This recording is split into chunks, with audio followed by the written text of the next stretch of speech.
कर से ही सल्ले अला नबीना सल्ले अला मुहम्मदिन। अल्हम्दुलिल्लाहि रब्बिल आलमीन वस्सलातु वस्सलामु अला अशरफिल अंबिया वल मुरसलीन सय्यिदना व नबिय्यना मौलाना मुहम्मद मुस्तफा सल्लल्लाहु तआला अलैहि वसल्लम। وقال الله تبارك وتعالى في القرآن المجيد بعد أعوذ بالله من الشيطان الرجيم بسم الله الرحمن الرحيم إن الله ملائكته يصلون على النبي يا أيها الذين آمنوا صلوا عليه وسلموا تسليما اللهم صل على سيدنا مولانا محمد مصطفى صلى الله تعالى عليه وسلم.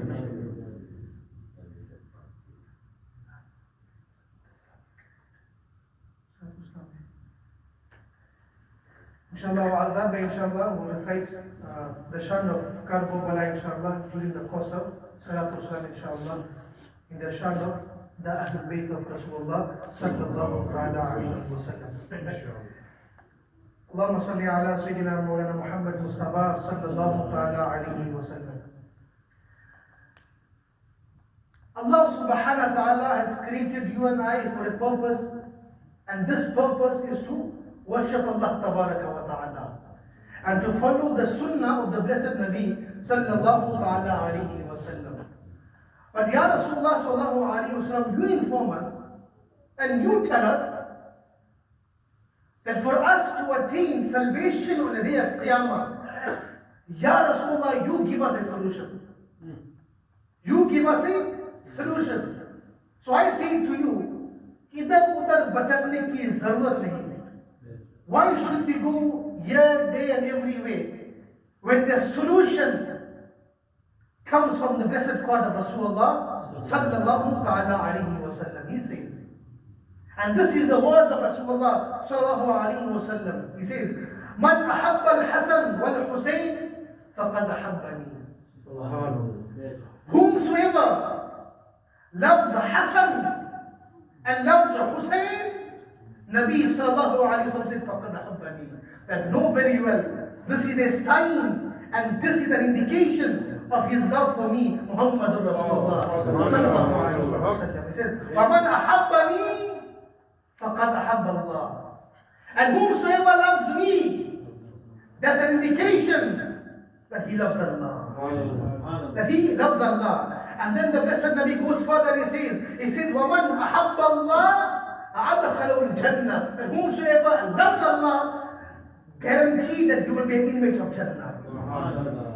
So Nabi sallallahu alayhi wa sallam is giving you and I a medium to look at, and that is if you want to reach Allah, and after reaching Allah, if you want salvation on the day of Qiyamah, to enter Jannah, love Hasan and love Husayn radiyallahu ta'ala anhu. Khuda ki deen ki kitni ajab kahani hai. खुदा की दीन की कितनी अजब कहानी है कि दीन मुस्तफा पे आज तक जवानी है। खुदा की दीन की कितनी अजब कहानी है कि दीन मुस्तफा पे आज तक जवानी है और मस्जिदों में अज़ा की सदाएं आती है, या अली ये तेरा ही बच्चों का मेहरबानी है। And it's the karam of the Ahlul Bayt of Rasulullah sallallahu alayhi wa sallam that we are in this dunya being able to hear the azan 5 times a day. It is the karam of the sacrifice of the Ahlul Bayt, the purified household of Rasulullah sallallahu ta'ala alayhi wa sallam. The blessed Nabi says to you and I that if you want success in your life, if you want success in your family, and if you want success for your children, this is documented in As-Sawa'iqul Muharriqa. The blessed Nabi sallallahu alayhi wa sallam says, teach 3 things to your children. Today in society, unfortunately, we will ensure that we will give our best into ensuring that the secular education of our children is up to date. We will ensure that they will, in their lifetime, they will attain a paper which will attain them a certificate by stating that he passed metric. We will ensure that he goes to university. We will ensure everything. But we have left from the teachings of Rasulullah sallallahu ta'ala alayhi wa sallam. He says the first thing, Hubbu Nabiyuk. Teach your children the love of Rasulullah sallallahu alayhi wa sallam. I say to you and I, everyone that is seated here, do we know our role model, Muhammad Rasulullah sallallahu alayhi wa sallam? If I ask you, name me 4 children of the blessed Nabi sallallahu alayhi wa sallam, who will you name? How will you name? But we know the actors of movies, we know soccer players, we know everything. We will fight with each another that I know more than you. But when it comes to the Ahlul Bayt of Rasulullah sallallahu alayhi wa sallam, what help we have to show to Rasulullah sallallahu alayhi wa sallam? What have we have to show to Rasulullah sallallahu alayhi wa sallam? So he says, teach them to love Rasulullah sallallahu alayhi wa sallam. And the second thing, which is the most important thing, Hubb Ahlul Bayt. That teach your children the love of my Ahlul Bayt, my family. As Sayyidina Abdullah ibn Abbas, Abdullah ibn Mas'ud radiallahu ta'ala anhu, he makes mention and he says, do you know how should we love the Ahlul Bayt? Allahu Akbar. He says, having devotion for the Ahlul Bayt of Rasulullah sallallahu ta'ala alayhi wa sallam is better than nafil worship of the entire year. Allahu Akbar. This is a statement of Abdullah ibn Mas'ud radiallahu ta'ala anhu. And then Ibn Abbas radiallahu ta'ala makes mention. Do you want to know who is Ibn Abbas? And I always like to mention this. Ibn Abbas is also from the family of Rasulullah sallallahu alayhi wa sallam. Do you know that dua that Nabi gave him? Do you want to know? He says, it is mentioned in Ihya al-Mayyit bi Fadail Ahlul Bayt of Imam al-Suyuti rahmatullahi ta'ala. Who is Imam Suyuti? It is documented, he's a Shafi'i muqallid of a scholar that is more than 500 years ago. Right? So Imam Suyuti rahmatullahi ta'ala, he wrote a book, Ihya al-Mayyit bi Fadail Ahlul Bayt. That the excellence and the virtues of the Ahlul Bayt, dead can come back to life. This was the aqidah of these pious personalities. That the excellence, the fadail of Ahlul Bayt can bring a dead man back to life. This was the aqidah. What is our aqidah? So the blessed Nabi made dua for him during the time of Fajr. And as Nabi sallallahu alayhi wa sallam was about to lead the salah, he takes his hand, he places it on the chest of Ibn Abbas radiallahu ta'ala, and he said, Allahumma faqihu fi deen wa adlilhu fi ta'weel. That Ya Allah, Ibn Abbas, Allahumma faqihu fi deen, make him a faqih of this deen. وعلمه في تأويل and teach him the Holy Quran. Make him understand the Holy Quran. Today, if you see the Shafi'i madhab, most of the Shafi'i madhab, the entire Shafi'i madhab is based on the teachings and the principles of the hadith of Ibn Abbas radiallahu ta'ala. So this was the dua of Rasulullah sallallahu ta'ala alayhi wa sallam. So we make dua in the Quran of Almighty Allah subhanahu wa ta'ala. May Allah keep us with iman, and when we leave this dunya, may Allah make it such that we leave this dunya with iman, inshallah. Amin thumma amin ya rabbal alameen. Allah tabarak wa ta'ala makes mention in the Holy Quran, he says, قُلْ لَا أَسْأَلُكُمْ عَلَيْهِ أَجْرًا إِلَّا الْمُوَدَّةَ فِي الْقُرْبَى. I'm not going to go on the side too much. Let me focus on tafsir, because there's a lot of things for us to discuss today, inshallah. But because of time, inshallah, I will limit my discussion today. Allah is telling the blessed Nabi sallallahu alayhi wa sallam, قُلْ, that Ya Nabi, you tell him, قُلْ لَا أَسْأَلُكُمْ عَلَيْهِ أَجْرًا, that Ya Rasulullah sallallahu alayhi wa sallam, for all the dini work you have done, you have showed them the oneness of Allah, you have showed them Tawheed, you have given them your sunnah, you have given them everything. But tell your ummati and tell everybody of this entire dunya that will read this kalima, La ilaha illallah Muhammad Rasulullah sallallahu alayhi wa sallam, that you Muhammad did not ask anybody for any recompense of this deen that you have given them. What did Nabi ask you? Did he ask you for your wealth?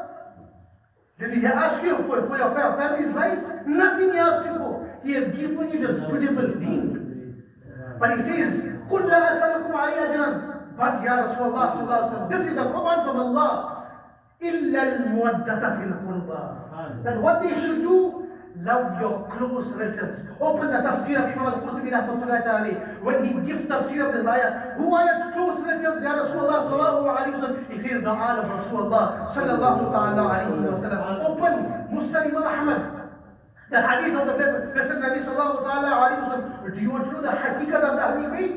The blessed Nabi sallallahu alayhi wa sallam makes mention, he says, Allah inna mathli Ahlul Bayt fikum mathla safina Nuh.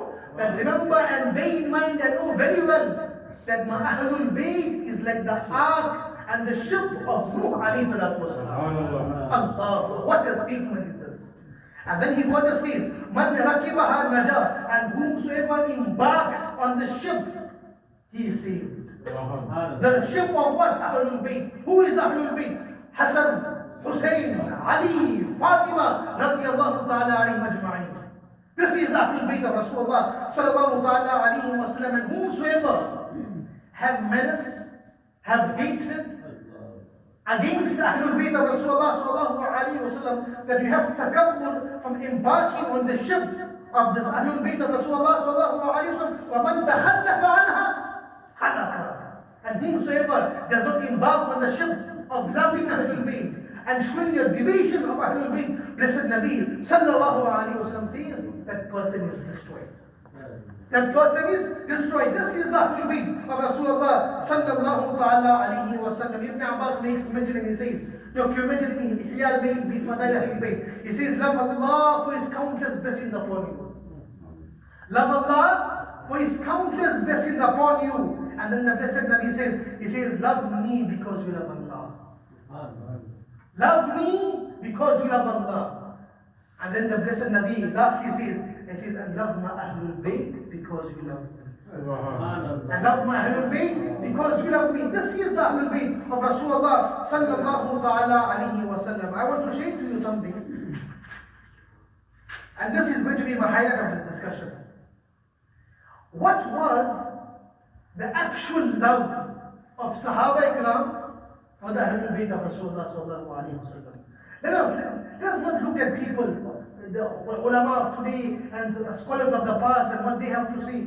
Let us look directly from the companions of Rasulullah sallallahu ta'ala alayhi wa sallam. It is documented in Tarikh ibn Asakir that one day Moulana Hassan radiallahu ta'ala anhu, he was also in the time of Sayyidina Umar ibn Khattab radiallahu ta'ala anhu. When Umar ibn Khattab was Amirul Mu'mineen, the leaders of the believers of the time, Sayyidina Umar ibn Khattab radiallahu ta'ala requested, and he said, Mawla Hassan, that Ya Hassan, spare some time, also come visit us. Give me some time, come to my house and spend some time with me. Come visit me, come to home.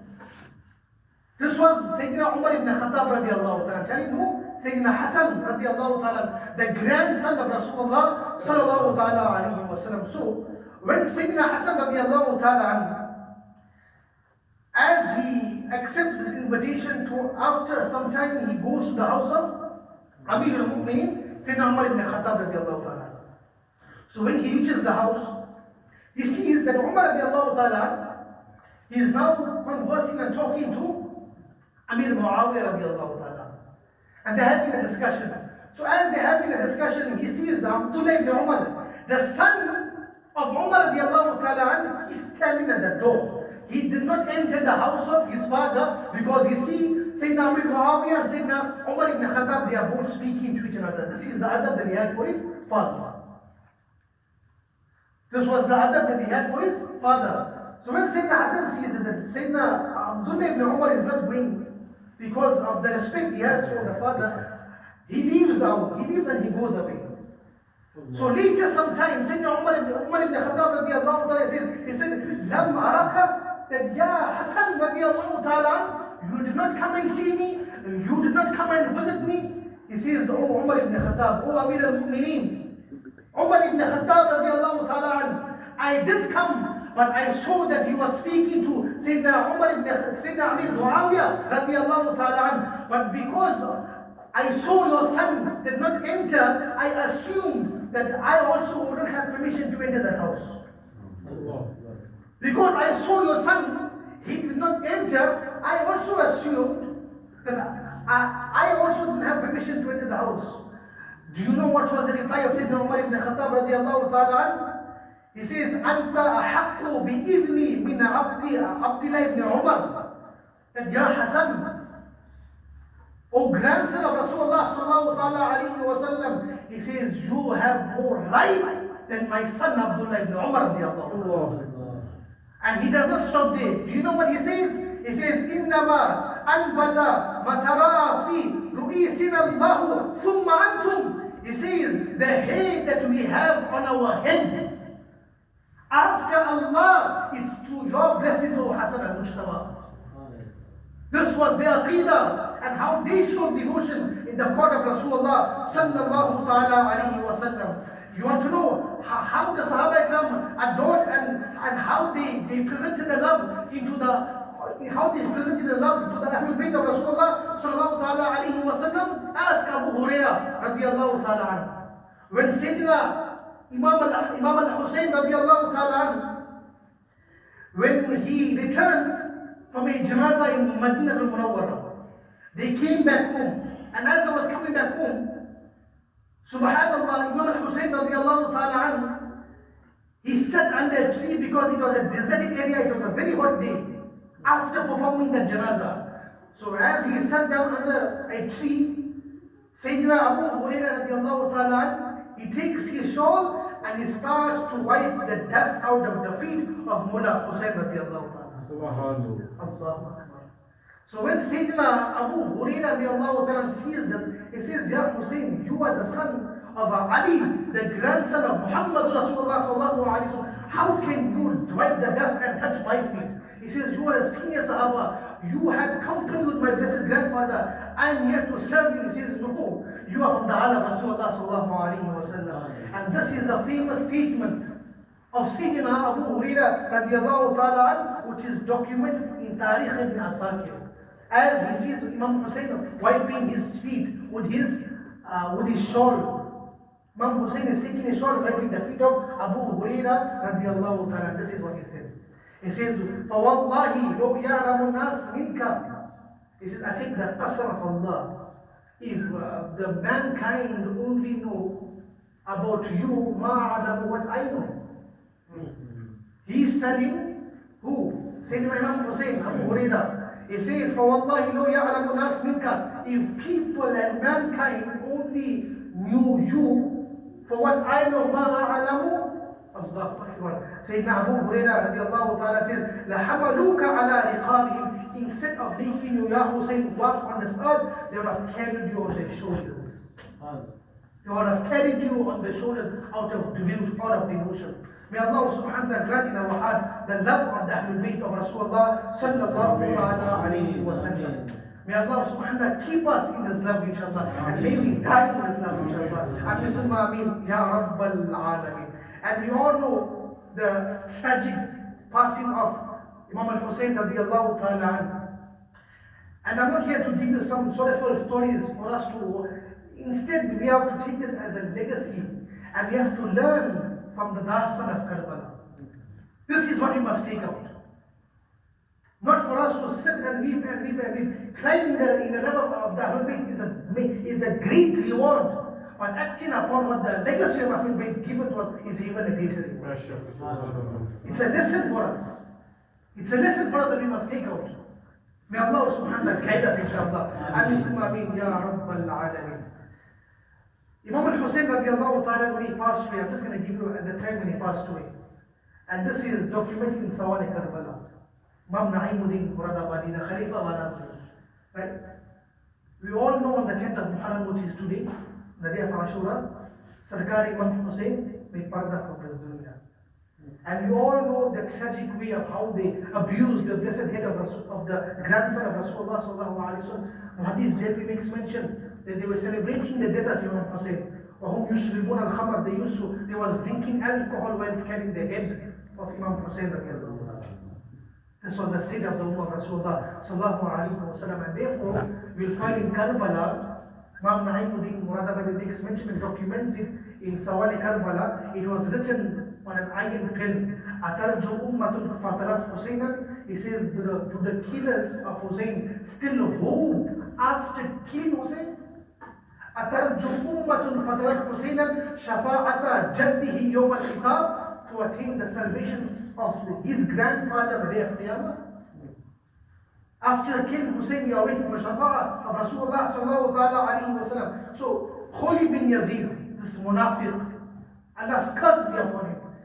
When he took the head of Imam Hussein, after the head was out, they were having a party with the head of the son Mubarak of Imam Hussein radiallahu ta'ala anhu. May our life be sacrificed on the feet of Imam Hussein radiallahu ta'ala anhu. He brought his head to his wife, and the wife, once she sees that Kholi bin Yazid is bringing the head in the pan, she said, how dare you kill the grandson of Muhammad Rasulullah sallallahu ta'ala alayhi wa sallam. She says, give me this head. She said that night, she sat next to the head of Imam Hussein radiallahu ta'ala anhu, and this was her words. She says, by Allah, I saw a light from the sky up to the pan like a pillar. From the sky to the pan like a pillar, a light was shining on the son of Imam Hussein radiallahu ta'ala anhu, and white birds were flying around the son of Imam Hussein radiallahu ta'ala. White birds were flying around the sun, around the head Mubarak of Imam Hussein radiallahu ta'ala. मिलेगी जन्नत पिएगी कौसर, उसी को महशर में चैन होगा, नबी मोहब्बत करेंगे उससे कि जिसके दिल में हुसैन, कि जिसके दिल में हुसैन होगा. So you know, this last son of Karbala is a long discussion, but what we can derive from there, and there's many lessons, but there's two things. There's two things we can derive from there. Number one, the importance of Salah. The importance of Salah. Sarkar Imam Hussein, with all the difficulties, he didn't abandon his Salah. And we have understood the importance of Haqq from the legacy of Imam Hussein radiallahu ta'ala. Ask Sayyidina Samura. You know there's a famous Sahabi, Jabir bin Samura?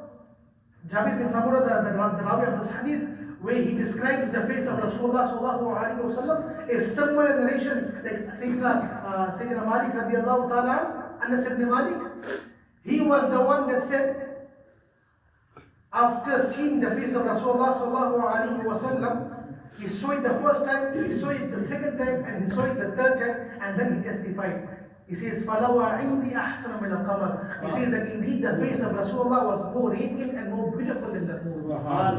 So Sayyidina Jabir, Sayyidina Samura, the father of Jabir, he makes mention that he went to the court of Rasulullah sallallahu alayhi wa sallam, and he asked, Ayyu amala habbu ilallah, that which is one of the greatest actions which is most beloved in the court of Allah. He says, the Blessed Nabi tells him, he said, speaking haqq and fulfilling your brother's amanah.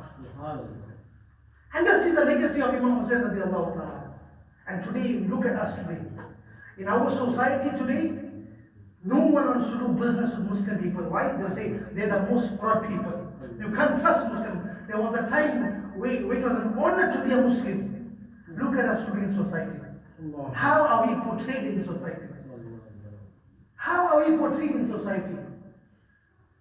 Look at the situations happening in Palestine. What have we done to protect our brothers? How have we, contributed to the disasters? It doesn't have to be made with money and financial help. Have we ever sincerely woke up? Our Osibay always tells me, and I want to share this to you. When you find people, when they want to hit a jackpot, you'll have something called, you have to find on the screen, something called the 777. Then you hit a jackpot. Yes or no, you all know about it. But as a Muslim, I'm going to share something with you today. A Muslim also can hit a jackpot. How do you hit a jackpot? We have to hit something called a 222. A 222. And what is a 222? Waking up 2 o'clock in the morning, 2 rakats Salatul Tawbah, and 2 drops of tear in the court of Allah. This is how we as a Muslim hit a jackpot. And may Allah subhanahu wa ta'ala protect us, inshallah. Amin, ya Rabbal Alameen. And I will end by this because of time, inshallah. And I will request our Razvi to, inshallah, lend us in manaqib in the shan of the Ahlul Bayt of Rasulullah sallallahu alayhi wa sallam. Sarkar Pir Meher Ali Shah. Have you heard about him? Pir Meher Ali Shah. He is also known as Ala Hazrat. We know Ala Hazrat, Imam Ahmad Raza Khan rahmatullahi ta'ala, the only second person that majority Muslim Ummah in the Sunni world addresses as Ala Hazrat after Imam Ahmad Raza is Pir Meher Ali Shah Rahmatullahi Ta'ala. Right? You know, once there was a famous incident of Sarkar Pir Meher Ali Shah Rahmatullahi Ta'ala, where that time when India was governed by the British, when they came and the white people tried to do their own thing and stuff, to take control over the land. So in that time, Sarkar Pir Meher Ali Shah was also alive. He had in his hand a Razvi, making the zikr of Allah. Right? And this white man came up to him with his gun. He said, what are you keep on making Allah, Allah, Allah, Allah? What is this Allah in this Razvi you're going on and all about? Right? What is all this about? He says, I'm praising my Rabb. I'm praising my Rabb. So Sarkar Pir Meher Ali Shah then was asked by him again. He says, do you see this gun that I have in my hand? He says, you want to know the power of my gun? He takes his gun and he shoots at the bird. He says, that is the power of my gun. I can kill with this gun. Sarkar Pir Meher Ali Shah takes his tasbih Mubarak. He places on that bird that fell dead on the ground, and he writes wazifa and he calls upon the help of Allah, and the bird comes back to life, and he replies to this British man. He says, if that is the power of your gun, this is the power of my tasbih. This is the power of my tasbih. Allah. You know, change can come from Allah. Change can come from Allah. We must not be quick to judge. Who in the time of Sarkar Imam Malik Rahmatullahi Ta'ala. Imam Malik Rahmatullahi Ta'ala was a great sheikh of his time, great muhaddis of his time. Once there was a person, a drunk, an alcoholic that came at the masjid, was drunk. And as he was at the entrance of the masjid of Rasulullah Sallallahu Alaihi Wasallam, Allahu Akbar, Imam Malik Rahmatullah comes in the morning to teach a hadith after Fajr to all of his students. And Imam Shafi makes mention, he says, إِذَا ذِكْرُ الْعُلَمَاء فَمَالِكٌ مَجْمُونَ. That when you sit and you start to speak about the awliya, remember that Imam Malik is the star of them all. Imam Malik is the star of them all. So when he sees this man, and bear in mind, the garb of Imam Malik is 1,000 dirhams and his turban was 500 dirhams. This was, how he respected the words of Rasulullah. When he used to teach, he used to use the best of garments. He used to use the best of topias, Imam Malik. So when he sees a drunk man, and he was very fond of teaching, Allahu Akbar, the entire class after Fajr he didn't attend. He saw this man, he carried him and he took him to his house, a drunkard man. And look at the cost of his garb. His garb wasn't cheap. If you have a nice shoe, Reebok shoe, Adidas shoe, whatever shoe, and you're going to have a nice Gucci bag you buy for your wife, will she or you go and help someone in that state as he's drooling out what he drank? No one will do that.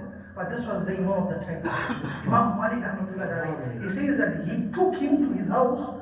Scholars mention that for the entire day he was at his service. He cooked for him, he cleaned his house for him, he even gave him a bath. Imam Malik even gave him a bath. And the entire day he did not return to his classroom. The next day it was the time of Fajr. Next day it was the time of Fajr when Sarkari Imam Malik Rahmatullahi Ta'ala entered that masjid. He saw all the Musallis enter. And as he entered, he sees in that front there's a guy that's standing there and he has his turban on. When he approached that person, he sees that is that very same person who was drunk yesterday at that masjid. And when he went up to him, he says, what brings you here?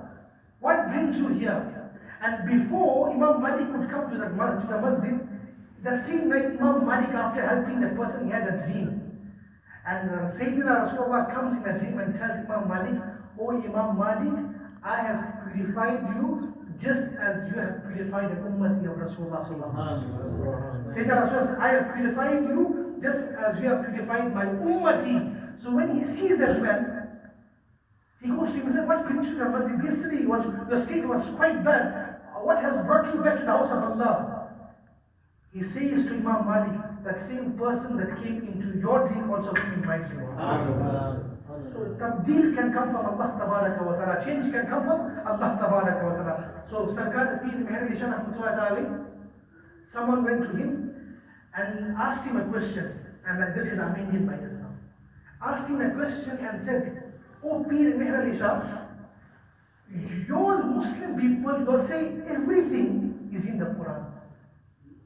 He said, what a point. You are saying everything is in the Quran, but Ya Pir Meher Shah, the Dastan of Karbala is not in Quran. Nabi says, Hussein minni wa ana min Hussein. He loved his Ahlul Bayt so much. Why wasn't Hassan, Hussein, Fatima, Ali reading the Quran? Such a tragic event happened. Karbala. Where was Karbala in Quran? Where was Karbala's Dastan in Quran? How can you understand Imam Hussein and Hassan from the Quran? जैसे अक्लमंदों के लिए एक इशारा काफी है sir, अक्लमंदों के लिए एक इशारा काफी. So सरकार पीर मेरा इशारा, he said to him, no problem. And he was a non-Muslim. He says, do you have a Quran? He says, yes, I read the Quran, I have the Quran. He said, indeed, I have Quran in my pocket right now. He takes up the Quran. He says, no problem. I want you, listen very carefully, I want you to recite any way from the Holy Quran, and I will show you where is Karbala. And I will show you where is Karbala. So he starts off and he recites Bismillah Sharif. You know, before he recite Quran, we recite Bismillah, so he also recites Bismillah. Sarkar Pir Meher said, stop. Allah Akbar. Sarkar Pir Meher, he said, stop. And if you look at the science of numerology, science of numbers, Bismillah amounts to how much? 786. 786. Now, once he said stop, this was his first reply to him. He says, now I'll show you Karbala Ahlul Bayt from Quran. He says, just on this Bismillah Sharif, just on this Bismillah Sharif, he sees the phrase of Imam Hussein numerically amounts to 210. You can count if you want, as I'm saying. It amounts to 210. And then he says, the year Imam Hussein was born was 4th Hijri, after Hijri, number 4. And then he further states, he says the year Imam Hussein's martyrdom took place was 61 year of Hijri, right? 210, 4th, 61. And then he further states to him, he says the numerical figure of Karbala amounts to 261. The numerical figure of Karbala, who says the Pir Meher Shah. And therefore Sarkar Ghaus Azam says, Inna lillahi ta'ala abdun fi dunya wa qulubuhum tahta al-arshi. There are certain awliya that walks and talks like you in the dunya. You see them, but their hearts are in the arsh of Allah. The hearts are under the arsh of Allah. And he further says, he says the numerical phrase of Imam Hassan, it amounts to 200, and he says the martyrdom date of Imam Hassan amounts to 50 Hijri. He says if you take all of that and you plus it, it amounts to 786. He says, I've given you the date he was born, the day the grandchildren of Rasulullah passed away. I've spoken to you about Karbala. He says, I've understood the entire dastan of Karbala from just Bismillah. And then he further stated and he said to him, had you continued reciting the Quran, I'd have given you more incidents from the life of Imam Hussein radiallahu ta'ala and Ahlul Bayt radiallahu ta'ala alayhi majma'in. So these are the awliya of Allah subhanahu wa ta'ala, and we make dua Allah subhanahu wa ta'ala accept this benefit. Their father Hassan and Hussein, it is documented in Tafsir Siratul Jinan. Wonderful tafsir. Sarkar Mullah Ali says that the tafsir of Bismillah, I know so much of tafsir of Bismillah that I can write tafsir and fill 70 camels just on the tafsir of Bismillah. Just on the tafsir of Bismillah. So, you know, this dastan of Karbala we can speak about hours, and we don't just need episodes, we need seasons. We need seasons, we need days, we need years to take lessons from Karbala. But all I'm saying, inshallah, the most important thing that we can take from this dastan of Karbala, the importance of Salah, and the importance for you to be on Haqq. The importance for you to be on Haqq. And we make dua Allah subhanahu wa ta'ala, grant us ability to practice upon what was said here today. And make dua in the court of Allah subhanahu wa ta'ala that whomsoever is helping and part of this masjid and giving their time for this masjid, may Allah reward you abundantly and grant you immense barakah